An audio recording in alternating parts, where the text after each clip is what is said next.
इसका मजबूरी की वजह से सर, इसका जो है हम लोगों के पास इतना पैसा नहीं है, मतलब कट्ठा कि हम दूसरे जगह में ज़मीन ख़रीदें।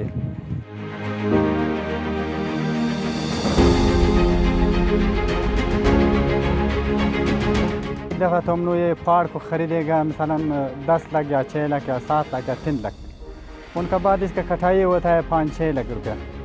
फिर उनका बाद इसका चुनाई कर रहे हैं, मतलब ये तो थोड़ा थोड़े से मतलब हम लोग दूसरे जगह में मजदूरी करके इकट्ठा करके इधर ख़र्चा कर रहे हैं। तो अभी तक ये जो है हमने मकान बनाया, ये कल से जो है हमने इसका मतलब बड़ाई किया हुआ। अभी तक इसका 1-2 हज़ार मतलब कम, अभी तो 50 तक हमारे ऊपर लग गए। शहर में तो बहुत महंगा है, हम लोग नहीं कर सकते। शहर में मतलब ये है कि हम लोगों के पास इतना पैसा नहीं है इकट्ठा कि हम लोग एक दफ़ा ख़रीद कर सकें। जो पहाड़ के ऊपर जो है सालों में मतलब 6 साल 10 साल तक हम लोग एक घर बना सकते हैं। 2 कमरे वाले घर जो है किराए 20-25 हज़ार रुपये है। जो एक बंदा है जो दिन में कमाता है मतलब 1000 रुपया और महीने में 30,000 बनता है, तो 30,000 रुपया अगर घर वालों के दे फिर किस तरह से ज़िंदगी करने मुश्किल है ना। ये सीढ़ी जो बनाते हैं सरकार, मतलब इसका भी आधा सरकारी है। पहाड़ के ऊपर जो है हम लोग भी मतलब सरकार के साथ हेल्प करते हैं। अगर हेल्प नहीं करें वो सरकार भी नहीं कर सकते।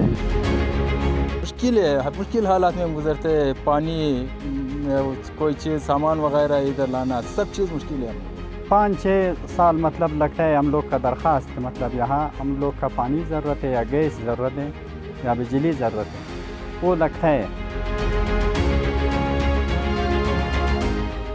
आप खुद ने देखा है कि ये 400-500 सीढ़ी लगाया हुआ है इधर, तो हम लोग रोज़ाना एक मरतबा नहीं बल्कि 2-2, 3-3 मरतबा, 4 मरतबा आते जाते हैं इस सीढ़ियों पे।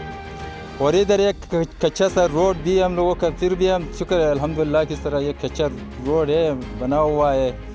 तो ये कई मरतबा इधर हम लोग हमारे इलाके में एक दो बंदा मरीज़ हुआ था। इस रोड पे एक गाड़ी को 2000 रुपये किराया दिए हुए इनको नीचे करके अस्पताल तक पहुँचाया। मुश्किल तो बहुत है सर, इधर तो कोई भी मुश्किल का कम नहीं है, कोई मुश्किल भी कम नहीं है। जब तक तो हम लोग को मतलब सेहत है, मतलब यहाँ से जा सकता है। जब बीमार हो गए उस टाइम हम लोगों को क़यामत पड़ता है कि किस तरह उतरे नीचे।